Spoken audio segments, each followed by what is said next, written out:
Hi everyone, it's Kim from Carolina Sewing Back. Thank you so much for tuning in today. This is towards the end of January 2022, and for the first time in a long time, we have sergers in stock. We actually have quite a few to choose from at both our locations now, and we have been without sergers for so long, but I wanted to share just a quick video with you today just to tell you a little bit about sergers and to let you know that they're so affordable right now. We have so many different techniques and features, and like I said, just a price for every budget. Again, starting as low as $350. So we want you to rush in while supplies last. This is a great serger. This is an entry-level serger that comes to you from Elna today.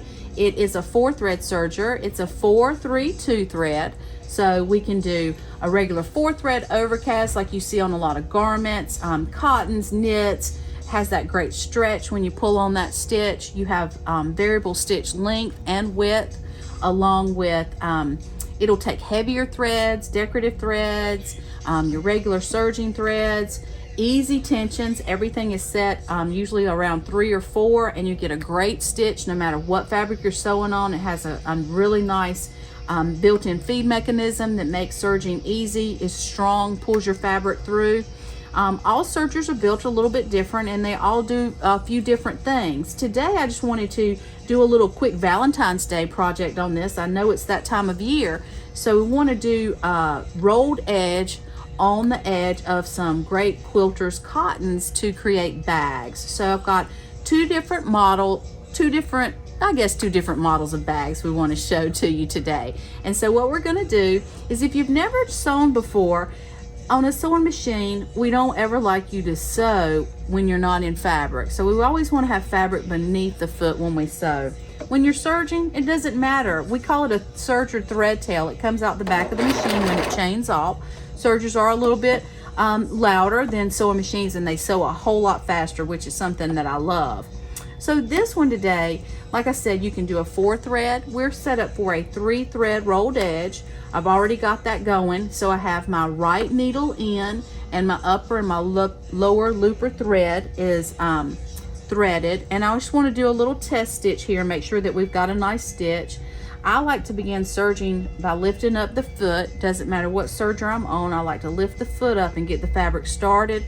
That way it gives the feed teeth an opportunity to grab that fabric and go ahead and pull it through. Now I've got my blades engaged today. I do want to trim. I always think you get a little bit nicer stitch if you allow your serger to trim for you. So let's test our rolled edge.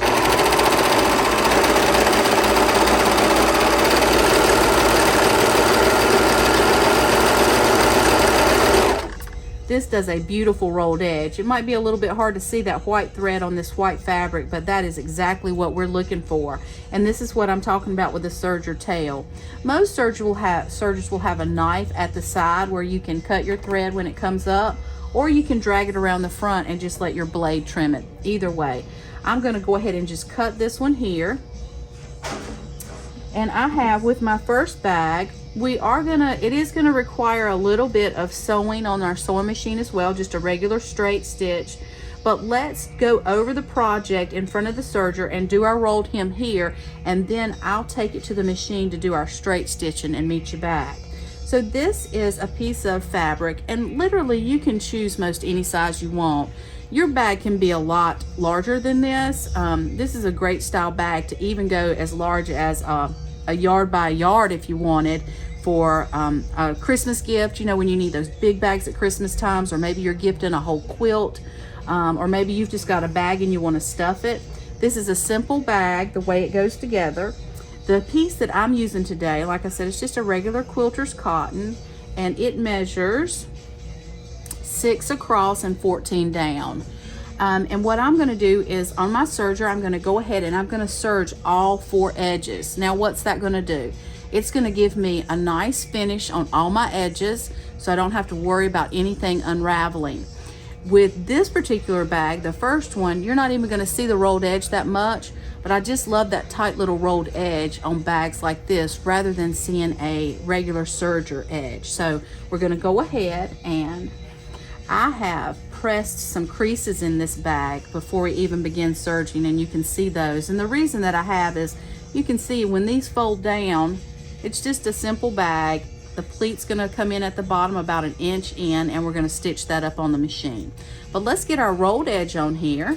I'm gonna start on this one here. And remember I said go ahead and lift your foot up a bit and then go ahead and serge.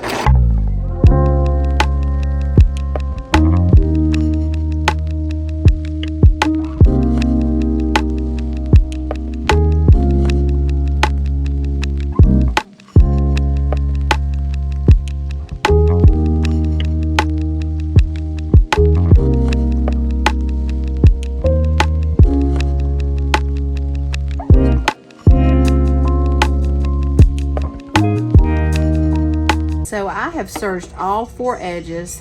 How simple is that? And it looks great. Everything's finished off and nothing will unravel. Now this is my rectangle bag that I'm now gonna fold these down. I'm gonna fold everything and give it a top stitch at my sewing machine. But before I do that, I'm gonna lay this one aside and I'm go ahead and put the rolled edge on our second bag. This bag is a little bit larger. I have a 14-inch square. In fact, I have 2 14-inch squares. You may have seen me do this bag before. I love it. I call it the little pouch bag, and you'll see when it comes together. If I'm using a batik fabric, I only need 1 layer, and that's because, you know, batiks look the same on both sides. Whereas our cotton fabrics, when you see the wrong side of that, you'll see that it's white in there. And so we're gonna actually be able to see both sides on this bag. So let's make sure that we're using 2 fabrics. So this is a simple 14-inch square that I have here, and I used a product to fuse this together. You can either use some light basting spray if you would like, or let me see if my Quilter Select is around here. I've gotten super sensitive to fumes, so lately I've been using the Quilter Select free fuse. And I love this product. It's a simple powder. It looks like baby powder when it's sprinkling out. Earl says I'm seasoning my fabric because it does look like you're in the kitchen and you're just kind of sprinkling things out on there. And then once you put a little bit of heat to it, it fuses really nicely. And like I said, no fumes, and it does not gum up my needle. So I've got my basting in there, whichever way you want to do it.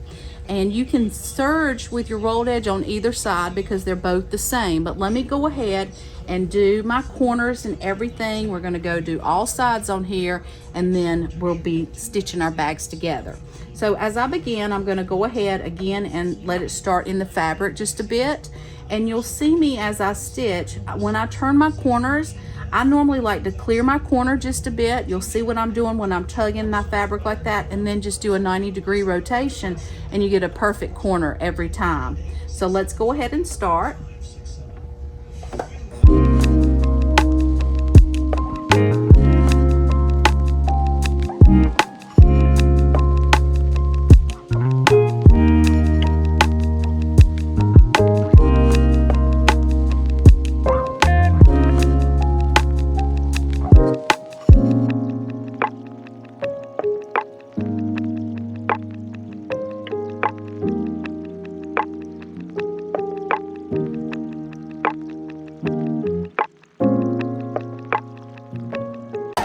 So as we circle back to our corner, we're gonna just keep on serging, and we'll trim this tail just by allowing it to pass through the serger, and trim that off. This is very much just like making a napkin. So very similar. That's all we've done, is we've just done a napkin. Now I'm gonna go to my sewing machine at this point, and I'm gonna top stitch these areas, and I'll give you those dimensions and just directions as soon as we come back. You'll see exactly how it was done. So here we are back with that same little rectangle. You can see that I have folded down about 3/4 of an inch on both sides. So this is your wrong side, right side down, and I have tucked 1 inch right in the side here. So when you fold that right side together, I want you to bring 3/4 of an inch down on the top side openings, and on your fold, you're gonna take your fold and tuck it back in about 1 inch. When you do that, and you do your straight stitch down each side, you won't see anything. But when we turn this, that's when the magic happens. So this is that cute little rectangle we had. Remember, about 3/4 of an inch folded down, top stitch that down, put it right sides together, take your fold, tuck it in 1 inch from the bottom, begin stitching just below your rolled edge, which is also going to coincide with your top stitching here. Back tack, come all the way down and back tack, and do that for me on both sides. Now when you turn this, this is the way it's going to look. It goes together really quick and easy, and it creates its own little bottom. So you can see that it creates this great bottom in your bag, and now you're just ready to stuff your candy in there. Now what I like to do is I go ahead and run ribbon in here, and I've got some prepared with a safety pin or a bodkin. You can go ahead and insert this right in your rolled edge and feed it all the way through. What you'll want to do is come all the way through one side and then just continue right on to the other side. And just continue right through. Pull that through. And like I said, if you've got a bodkin, this works, or a safety pin to just feed that ribbon through there. Pull it on the way out, and when we pull the drawstring, somehow it's gotten its way in there. Here we go. You just want that coming out of one side, and then you have this cute little bag, and it's great for candy. Now if you're an embroiderer, you can always put some embroidery on there, and it just depends on what size you want to use. Remember, you can do this out of most any rectangle. You can add your embroidery. You can use this for a candy bag. You can use it for most anything, and it just depends on the size that you want it. So this was our first bag with that rolled edge, and I'm gonna have to recycle my ribbon, so I'm pulling that out. Now this was our second bag. What we've done is we did the rolled edge all the way around again, just so. But when I took this to the machine, you can see that I've taken my corners and I've folded those back, and I've left myself about 1 inch to 1.5 inches between each one. When you put that right on your rotary mat, you can get these really nicely. Plus the ruler, your ruler, acrylic rulers will have those degrees marked for you, so it makes for a nice and easy fold.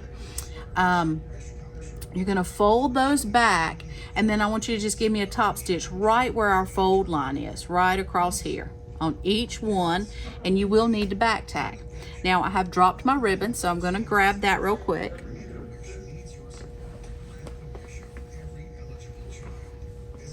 And watch what happens when we take our ribbon through this one. So since it's January, this is great for Valentine's Day, but think about these for Christmas, for Thanksgiving, for hostess gifts. You know, you can use them all year round. Just change your fabrics out. So again, we're just feeding this through. You know, sometimes designers in the stores will have little tips and tricks maybe that they know in the industry that we didn't. And I remember when I was first starting to sew, sometimes if there was something that I was interested in but I couldn't find directions on how to do it, I'd buy a product and I would take it apart so that I could figure out the engineering behind it. And one of those things was bags like this that would actually have like a left and a right, and you have pull strings out of both sides. And I know you've seen those where you can pull them and it shrivels up in the middle, which is what you want, instead of like pulling one side where I did with our first bag and it all scrunches. So if you don't know how to do that, let me share with you how. Well, all it is you're simply going to take your ribbon, like let's say this is 36 inches of ribbon that I'm going to run in my bag. You'll run your 36 inches of ribbon all the way around like we're doing our first one. And then once you've got your first 36 in, you're going to cut another 36 inches of ribbon, and you're going to go the opposite way. You'll go the opposite way and come out the opposite side, making sure that your ribbon, oops, I stuck myself really good then too. So let me get that back out this way. My pin is working its way open in there. And you can see I got attacked by my cat too. All right, let me see if I can get it to squeeze through there. So let's start back over. We've got the two 36-inch pieces of ribbon. We're going through one side. you know what happens is as you're on this last side, the ribbon begins to pull against itself. So pull back through so it's not such a tight squeeze, because that safety pin will open up on you. Now see how I've come out? I started right here, and that's where I'm going to end this one. And I'm going to tie it right here. So let me take this out. I'm not going to do it for you today, but let's say that I wanted to do that bag technique. Then as this one's coming out of this side, then I'm going to take my other 36-inch piece of ribbon, and I'm going to start on the opposite end. I'm going to start on this side. I'm going to travel through my channel here, travel all the way through there, this one, and back out this side again. I'm going to knot it as I did on this one, and then when I pull the bag shut from both ends, it'll close. But this one's just got the one. And let me show you how cute this is once it's all drawn up. It makes these little petals. That's so sweet. See those little petals that flare out on the side? And the tighter you pull it, you can get your little closure. But this is a great little bag for goodie treats. You can use it for a lot of different things. And to be honest, you could even put like a little jar in there. See how the petals come up? It's so wonderful for this time of year to use something like this. And remember, just with a rolled edge, there's a lot of different techniques that you can do, but nothing's going to be faster than your serger. A serger is so fast. It's a great investment. It's really quick, gives you that nice rolled edge, cuts the fabric all at the same time. So, and right now we've got them starting at $3.50, so rush in while supplies last. I want to show you a few other features on our baby lock sergers. So I'm going to stop filming on this one and meet you at our baby lock next. But remember, come into Carolina Sewing Back and get you a serger. So now we're back on a baby lock. And as you know, baby lock is one of the first in the industry to make jet air threading for us. Now there are some other brands that offer jet air threading for us now as well. But today I'm so excited because we've not had the baby lock Victory in stock in so long. How long is COVID gonna go on? We don't know, you know, but let's sew.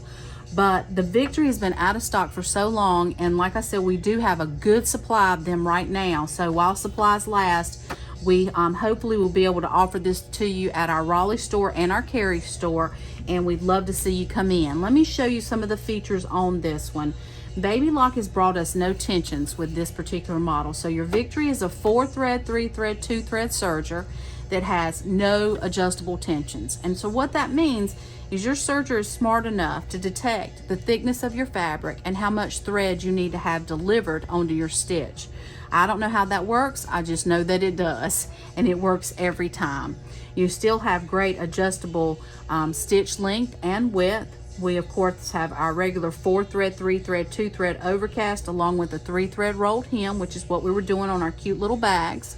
Your rolled hem sets up a little bit easier than it does on some of the other sergers, as well as the dial selector. The dial selector here works to select your stitches, but also selects your width somewhat, working with your width adjustment at the same time. I want to just go through some of the great threading is one of the best features on this model. So I love the threading. I love the fact that there's no tensions. I love that there's a dial setting for all my stitches. There's a really quick, easy reference guide, and I love the fact that my rolled edge is a 1 dial. I turn to my rolled edge, remove the left needle, and I'm good to go. With your baby lock, self-adjusting, everything's there. But let's thread this one because I really feel like seeing is believing. Now, most of the time on sergers, we need to serge. We need to thread upper looper, lower looper, right needle, left. On your baby lock Victory, it does not matter. So you can actually thread up in any manner you want to. So let's start with the needle threader. Okay, let's start with the left needle, right here. And it does have a needle threader built in, guys. It really does. One little tip I would like to share with you, you'll notice that I've got 3 colors on here. Doesn't matter what you've got on here, but I've got 2 different colors, 3 colors of green, okay? And these 2 spools right here, guys, they're really nice and full. And I wanted to use this green because I know it's going to be bright enough you can see it when we're using it to thread. But this spool didn't have that much. So if you're at home and you're stuck in the same situation where you've got a spool that doesn't have nearly as much thread as your other spools do, put those larger spools on your loopers and make sure that you're putting your least amount on your needles, because when your stitch is being formed, the needle is delivering the least amount of thread. Your upper looper and lower looper, they need a lot. So beginning with my needle here, I'm just going to drag this across the top. Baby lock falls right in. Twin cam tensions in here. We're just going to floss it through. There's a little hook there. I go over, one thread guide here, and then like I said, this has a needle threader on it. So let's put the foot down, and I'm hoping that I won't get in the way and you'll be able to see me thread this needle. I make a little loop and I grab my needle threader, and I hope you could see that it pulls it right to the back. And once that's done, we're ready to go ahead and do our right needle. So I'm going to select right needle, grab this lavender thread. There's only one way to make it work on the baby lock, the way it makes sense, straight from the back to the front. It falls where it needs to. Again, floss it through. There's a guide here, your hook here, and then over the top. Pull a little bit of extra out, one needle guide, and I'm gonna double check, I make sure I'm on my right needle. And this time, again, I'm gonna make a loop. I'm gonna pull my needle threader down and grab the needle threader with my loop. And there it went again. So it pulls that thread a nice generous amount to right through to the back for you, just like that. Now let's do our loopers. Now, you know, if you've threaded a serger before, when you do your loopers, you better get your tweezers out, but we won't need our tweezers, and I'll show you why. The jet air threading system on the baby lock works so wonderfully. What it does is we have tubes in here, and those tubes, when they are locked, there's a channel, and that can deliver the thread through with one poof, just like you're about to see. So the first thing we do is we're going to lock our tubes, and you're going to see and hear that when it happens. We do that by pushing the button in right here and turning the hand wheel towards us. Hear it? And your hand wheel is now locked and nothing will go. So I'm going to go ahead and pull down my looper. I'll start with my upper looper here. Floss it through just like before, and I want to give it a fresh cut. I normally pull out about 1 foot of thread, and then I'll feed down in my porthole about 1 inch. I've got one little slide that selects the upper looper and lower looper, and I think I'm in there about 1 inch. Now my upper looper is right here, so that's where you're going to look, and there it is. Happens so quickly. In case you missed it, I'm going to do it again. So we're going to pull out about 1 foot of thread, feed down in the porthole about 1 inch. Once you've got that in, make sure that you're not holding on to the thread, and give it a poof, and there it is. So there's our upper looper all done. Now let's do our lower looper. When we begin to do that, we're going to slide from the U to the L, upper looper, lower looper. So we're sliding that to the right. We're going to bring our thread over the top again, come down through your tensions, flossing it through, pull down about 1 foot, and we're going to feed about 1 inch into that porthole. Now this is usually when we have to get our tweezers out, because your upper looper has to make a real track. It has to go down, has to go back over this way, hook around, and come back through to make it through the lower looper, which is right here. So when I push the button this time, watch right here, and there's our thread. Now like I said, if you didn't see it, I'm going to do it again because my baby lock's so easy to thread. So pull out about 1 foot of thread, down in the porthole with about 1 inch, and it's there, but not all the way, so I'm going to poof it through again, and there you go. See, works every time. So there's the main thing we love about the baby locks, is that easy jet air threading. Like I said, no tension dial, so you don't have to adjust anything. Your width adjustment and your rolled edge adjustments located right at the front. You have differential feed on this model, and like I said, the Victory is just one of my favorite ones. I feel like you get so much for your money on this one. Comes with guide classes, of course. We like to give you one-on-one lessons, but right now we have a lot of lessons for you through Baby Lock, and you get 6 months free with that, with your purchase, so you can view not only classes for your Victory, but on any Baby Lock. It's unlimited for those 6 months. We also are given an inspirational guide with the Victory right now, which is a nice thick full color instruction book. Goes a little bit beyond just your owner's manual. And of course, we're continuing to do online support as well as videos. And like I said, we'd love to see you come in the store. And I really appreciate you watching this video today. I hope you'll make some treat bags with us, and make sure that you tune in again. I so appreciate you watching today. This is Kim from Carolina Sewing Back.